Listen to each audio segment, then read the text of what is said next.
Hi,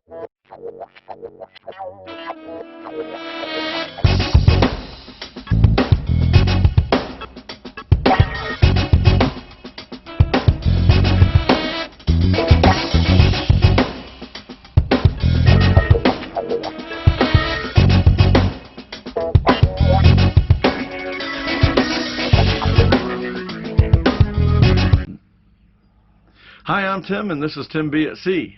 Today, we're not on a tugboat. In fact, today is well, I guess one could say it's the first day of the rest of my life, or the culmination of a 30-year dream. I finally went and bought a boat, and the funny thing is, as you know, I've spent a lot of time on the water, but I'm not really a sailor. Certainly not at the level that my friend Ian is. So, the fun thing is, I'm going to sit here and talk to Ian. And what Ian has in common with a lot of you guys, number one, he's a commercial aviator. There's a lot of people that follow our channel that are in commercial aviation. That's pretty cool. For me, it was good that he's a fellow boat owner and has raced and sailed for a long time and really helped me out and really steered me, given me some ground things to ground rules and stuff like that to do.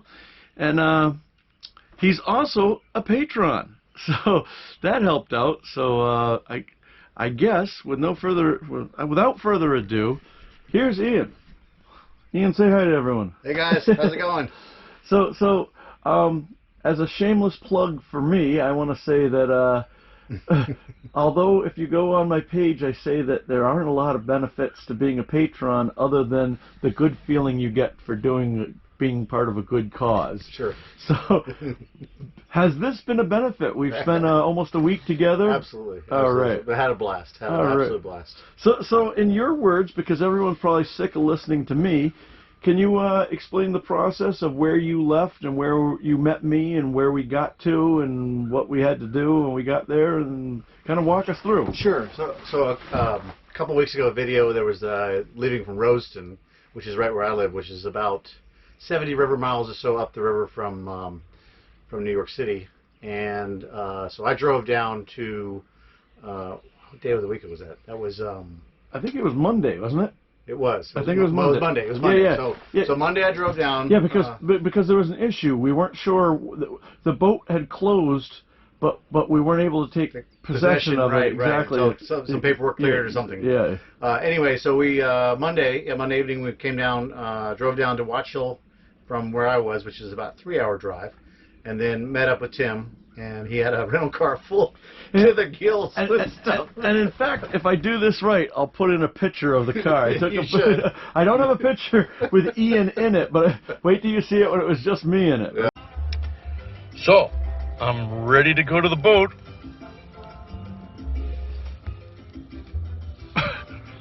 Can't get anything else in here. Hope I don't get pulled over. Anyway, so I had to ride with my sea bag between my legs. It was that tight with all the gear that needed to be brought to the boat.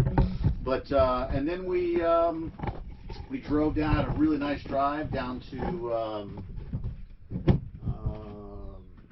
Rock Hill, and we got down to Rock Hill about 10 o'clock at night. Rock Hall. Oh, sorry. I'm saying Rock Hill. Yeah, no. Watch Hill. Rock Hall. There you go, that's it. Exactly. Rock Hall, Maryland, about 10 o'clock at night, and got on the boat and just did a real cursory sort of look through, put all our gear away.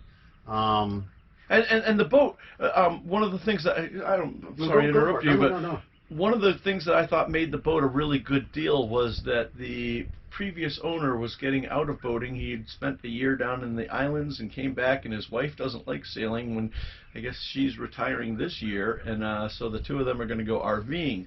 Anyway, what that meant was all of the stuff that he had to spend an extended time in the islands, whether it be hundreds of filters and impellers and tools and even an extra propeller. Even an extra propeller, an extra starter, an extra alternator, all kinds of stuff. So the boat was really tricked out, including the thing that's, I'm not sure what I'm going to do with this.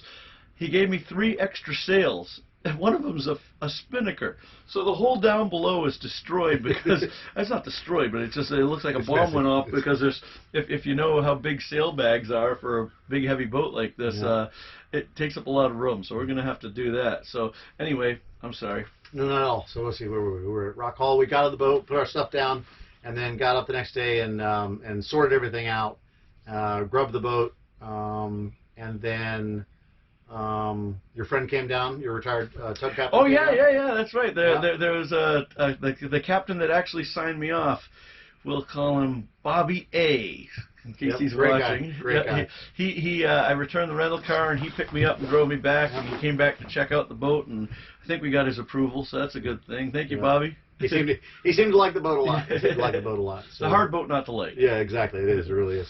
And then from there, we made a fairly early start the next morning, trying to catch the tide going up towards the C&D Canal, and of course, in typical boat delivery fashion, we had a headwind going north up into the canal, so we didn't get a chance to shake the sails out. We did a little bit of motor sailing, but just to kind of show that. That's it. But that wasn't really much to speak about. And then we spent the night in Chesapeake City. City. Yeah, that was a That was a great night. Now there's a little backstory to this. I say for 20 years I've been going through the C&D Canal, and while I've been stuck on the boat for weeks at a time, I'll look over and right in Chesapeake City there's a bunch of bars there, and there's one that usually has palm trees and neon lights and tiki bar, Yeah. all these people drinking and music playing. And I always said one day I'm going to get there. Well, that was that day. We met some great local people there that were boaters themselves. We and partied like it was 1999. Like it was 1999. Had a great time. And it was a great marina, great time that night. And the prices. So if you guys ever go there, the other marina we stayed at was exactly twice as much, and probably had exactly half of the amenities. Yep, exactly. So then the next morning we got up and we were headed down, and we figured we had the wind out of the north before. Yep. Now we're going south. What happened? Wind switches around to the south. so another dam of motor sailing. But you know, this is good for me because this boat is nearly 20 years old, and the engine, the hours are right for that, meaning it's not, you don't want one with too little hours and you don't want one too many. It seems right, but I would feel more confident going out and running the engine for extended periods of time and making sure that it's not overheating and that it's still, the alternator's still charging and all that. Sure. Anyway, so I wasn't too upset about that part. I knew that we would have our chance to. Yep, and we wanted to run the engine too, to get a little bit of an idea of the fuel, the burn, fuel burns, and all that sort of stuff. So it was great. It was a great shakeout. It was a great shakeout day. And then we got into the Delaware Bay and headed down towards Cape May, towards the Atlantic. You know. I really should talk about this because this mistake was made on me. So my original plan was we were going to go to, there's Cape May and then Cape Henlopen, and the two they're on either sides of the mouth of the Delaware. And I was thinking that, you know, the predominant winds are usually out of the southwest. We tuck in real tight into Henlopen, drop the anchor and hang out for the night, and then the next day we go up the coast of New Jersey. And we looked at all the weather, and the weather said it was going to come out of the east and switch over to the southeast. So that would not be good for us if we were over there. So Every weather source, wind source. This wasn't one. We were using at least 3 different models for this. So we went over and anchored up on a beautiful night, and on the Henlopen side, but we're still inside. We're not around the tip of Cape. Excuse me, on the Cape May side. Excuse me, I said the wrong thing. But we're not out in the Atlantic. We're still in the Delaware Bay side, and it was a beautiful night. There were tons of people doing, recreational fishing, and hundreds of boats there.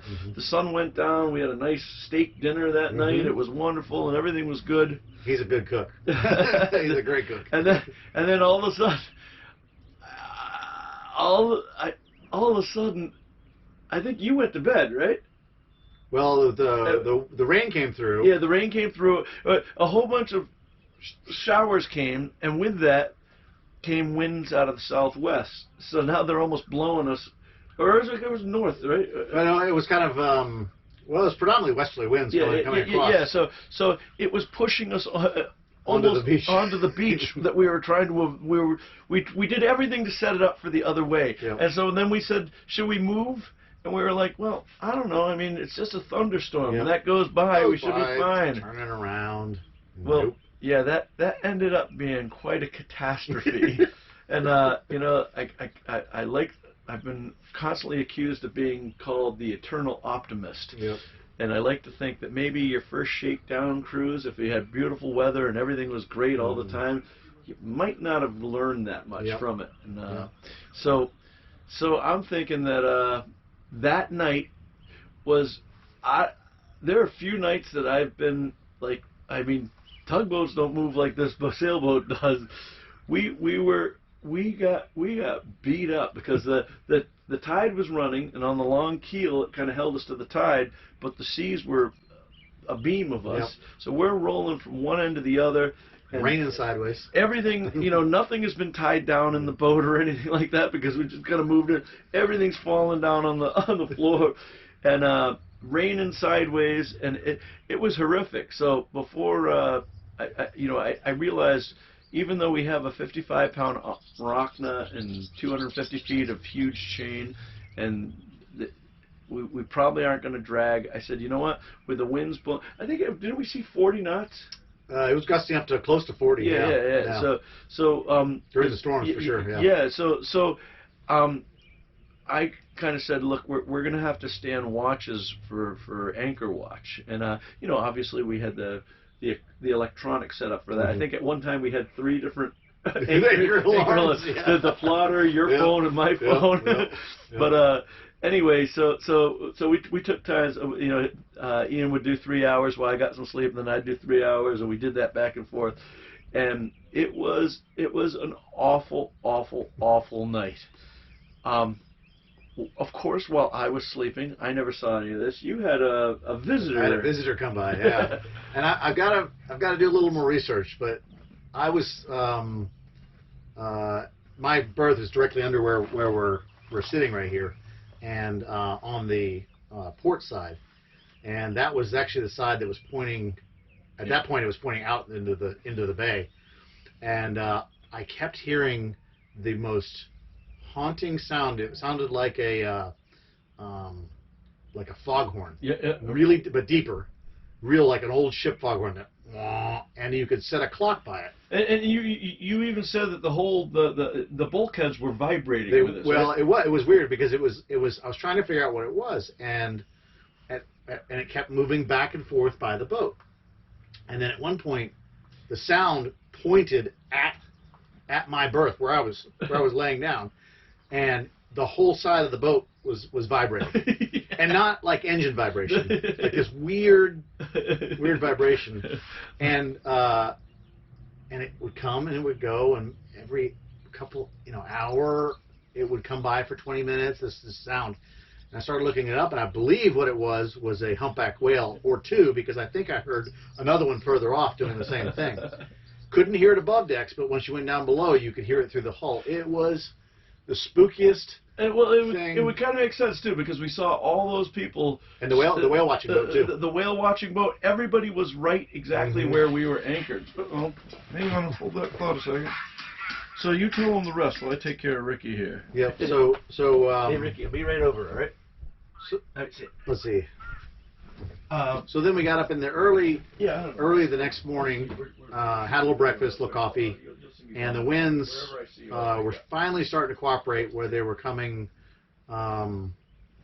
offshore out in the Atlantic. So what we did is we got underway, we came down to about Cape May, and we put out the sails, and we slowly put out the sails, because there's 3 sails on this boat. We put the main out first, and then we snuck out the Genoa, the forwardmost sail, and then we put out the staysail eventually when we rounded Cape May. And then we had a wonderful sail for... Yeah, well, the whole process was a real learning thing for me. Remember, I told you, I have chartered before and I've sailed before, but mostly as a passenger, not somebody that had to make any decisions or anything like that. And so when it was kind of neat because the way Cape May came around, we had wind behind us. Then we had well, a beam of us, and then we were pinching for a while. So we had almost all these conditions, and it was a good thing that you know, one of the concerns that I have, especially with this being a fairly large boat for somebody who has first boat. Exactly, yeah. So I'm worried about an accidental or unintentional jibe, and so we practiced a few times doing what they call a chicken jibe. And, well, at least in my river they call it that. I don't know what they call it everywhere, but that's our term for it. Anyway, yeah, well, I'd never heard of it before, and it's something that there's a time and a place for everything, and that seemed to work well. And anyway, it was wonderful for me because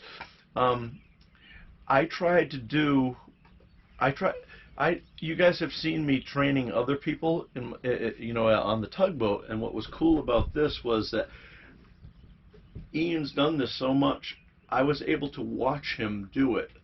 And then after he did it, then when it was my turn, he wouldn't be just yelling at me, do this, do that. I would be going to do what he did, and he would be watching over me, you know, saying, hey, you need more, you need to let off on this, that's the wrong line, grab the other line, that sort of thing. And this is, you know, being a blue water boat, all the lines are led back to the cockpit, so we don't have to go up forward. Which is really nice when the conditions are rough. Exactly, exactly. That's for sure. So yeah, we were headed up the beach, and we knew at that point that weather forecast actually worked pretty well, right? That finally worked, yeah. We knew that we wouldn't be able to sail the entire way because we'd have wind, but the wind was going from our favor against us as the day progressed, and we actually probably got a lot further than I expected we ever would. Yeah. And we made it into Manasquan, right? Manasquan, that's right. Yep. Manasquan. Squan, yeah, I always say with an N, exactly. So it's kind of fun. We met up with another patron there. So once again, being patrons, I don't know if it has an advantage. Membership has it was an advantage for me anyway to have someone there that helped us out and was able to go to the grocery store for us and meet us. They actually met us with a pizza and awesome. and homemade cookies that were delicious. So Jen out there, thank you so much. We were really happy for that. Oh, absolutely. But we spent the night there, and it was beautiful, a gorgeous on place. the dock, which is nice because it was in a nice tucked-in inlet. So yeah, finally able just to. Yeah, because none of us slept for not much the night before, for a couple of days. so yeah, we slept really well that night. And then Mm-hmm. the next day, because of the time of the gate tide going through New York, if we had gotten up at the crack of dawn, we would have had to wait in New York anyway. So I think our timing was spot on. I think it was. Yeah. We got up and we were able to go, and we did some motor sailing, but we still were able to sail quite a bit. But we wanted to get into New York Harbor at the time that we'd be able to have a fair tide through the gate, and then continue and hopefully arrive at our mooring at high tide, ideally on a rising tide, because it's a little skinny getting in here. And I've been down here a few times to pay for the slip and meet the people and that sort of stuff. This is the first time I've been in here in water, because the boat draws 5 feet, and you know, I'm used to a tugboat that draws 13 to 14, and the barge that might draw as much as 22. So it was very interesting coming in here, to say the least. But we got in here, and we're tied up. Wonderful protected mooring field in here. It's great. So hopefully we'll get back to tugboat videos next time. But I wanted to give you everything's messy. We just got done sailing, and we just launched the dinghy. We're on the mooring. He has to go home. He has to go and pack, and my friend is waiting for me at the dock. I got to go pick him up, but I wanted to get something out to you before we go. Can you? You've talked about how the trip was. Can you tell them was your host different than you expected? You should know that I only met him one time before, and that was when they came by the tugboat, and I threw him a coffee cup for him and his kids. In New York Harbor, that exactly. was so 2 seasons. Last season. It was a real gamble on his part and on mine. He could have hated me, and I could have hated him, and it would have been a long time. Yeah. But tell us what you're doing. What you see is what you get. And cool as a cucumber the whole time. It was great. We got into a couple of little dicey situations. Thunderstorm went by. It was gusting into 30, and we were able to haul the sails in and show that sort of stuff where you do kind of a stay sail as a storm jib, management. And then one time we got overpowered pretty good. Just came out of nowhere, and but he was calm as a cucumber. And we've had a blast. And so what you see is what you get. There's no YouTube channel personality thing. This is who he is. So. As a student, do you think I have a future sailor? I think he's going to be an excellent sailor.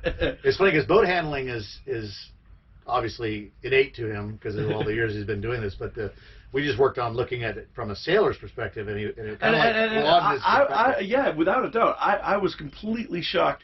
When we were in the car, he was going over stuff because we had 6.5 hours to ride together, and he's saying, "Yeah, you got to look at things differently." And I didn't want to get too arrogant or anything. I want to look at things differently. What's that mean? I guess you have to. Now that I'm on a sailboat, I have to jump in front of every tugboat. Is that what you meant? But anyway, now that I've been saying, and he points out, he says, "See this? We had a plan that we were going to go here, and it would make more sense if we went over here and then tacked over this way," and those were things that I really picked up. Yeah. But Ian, it's been great to meet you, and it's been fantastic. It's more than just a delivery, and more than just the start of my dream coming here. It's also it's also, I think we built a lifetime of memories in a week. Absolutely. Thank you so much. Very much. You guys take care, and thank you so much for watching. And if you like this sort of video, give me a thumbs up and like and subscribe, and show Ian some love in the comments. All right, thanks, guys.